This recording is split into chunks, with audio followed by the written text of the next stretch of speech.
अस्सलाम वालेकुम नाज़रीन, अक्सा खालिद एक बार फिर आपकी खिदमत में हाजिर। नाज़रीन, आज के जो दो टॉपिक्स हैं, हॉट टॉपिक्स, उनके बारे में डिस्कशन करेंगे। उनके फैक्ट्स एंड फिगर्स को डिस्कस करेंगे कि क्या फैसल वाउडा अब इलेक्शन लड़ेंगे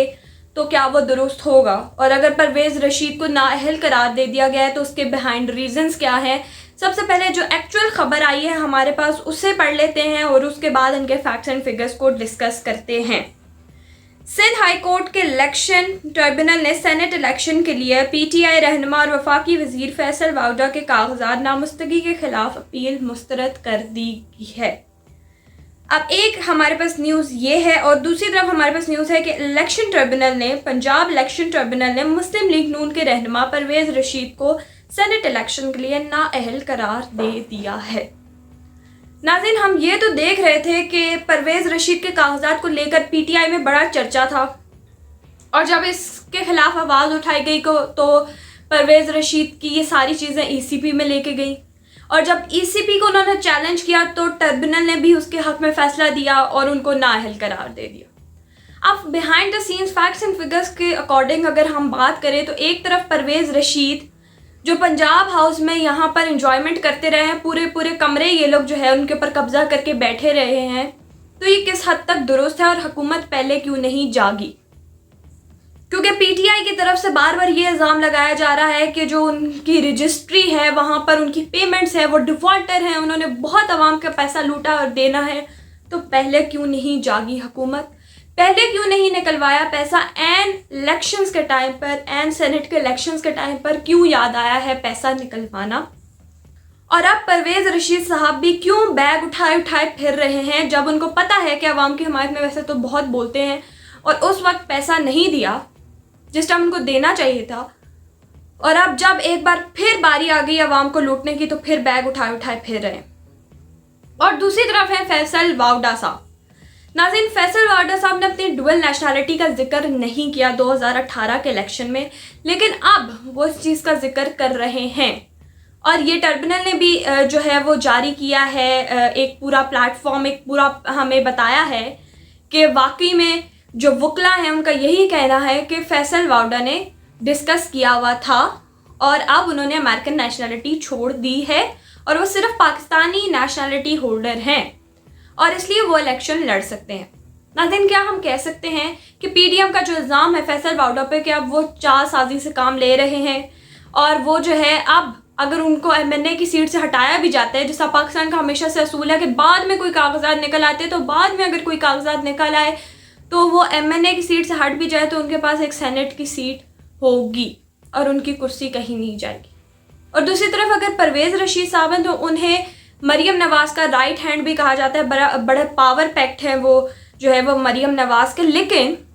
बात तो एंड में वही आ गई कि अवाम को लूटते रहें और हुकूमत एन सेनेट के इलेक्शन के टाइम पर जागी है और नाअहल करार दे दिया गया है परवेज़ रशीद साहब को। तो क्या हम ये कह सकते हैं कि हुकूमत ही कोई चालसाजी है इसमें? हुकूमत बड़ा अच्छे से अपना पावर पैक्ट रोल प्ले कर गई है और पतली गली से जो है वो फैसल वाउडा को अंदर कर गई है और परवेज़ रशीद को नाअहल कर दिया गया है। हम कहते हैं ना कि जब आपके ऊपर बात आती है तो हमेशा जो है वो दुम दबाकर भागा जाता है। एक तरफ अगर हम हुकूमत की बात करें तो हुकूमत ने अपने बंदे को आगे करने के लिए, जिसका बहुत ज़्यादा चर्चा था,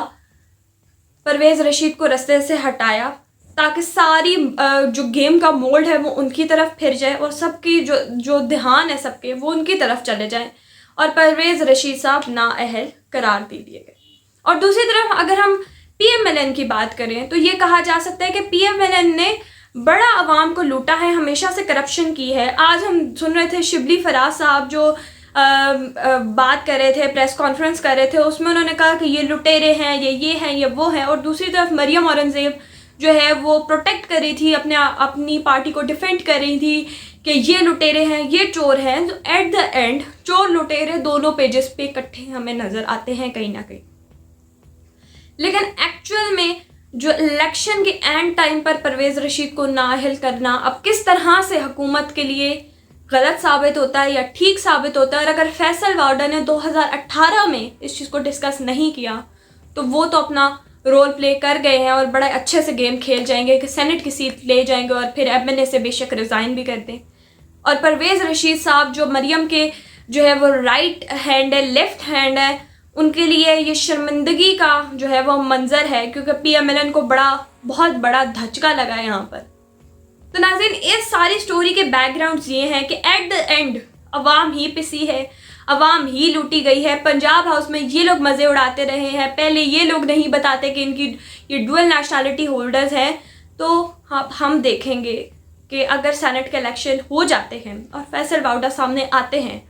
तो परवेज़ रशीद के ऊपर उसका क्या इम्पैक्ट पड़ेगा और पीटीआई किस तरह से अपनी गेम प्ले कर जाएगी और पीएमएलएन किस तरह से एक दफ़ा फिर हाथ मलती धरी की धरी रह जाएगी,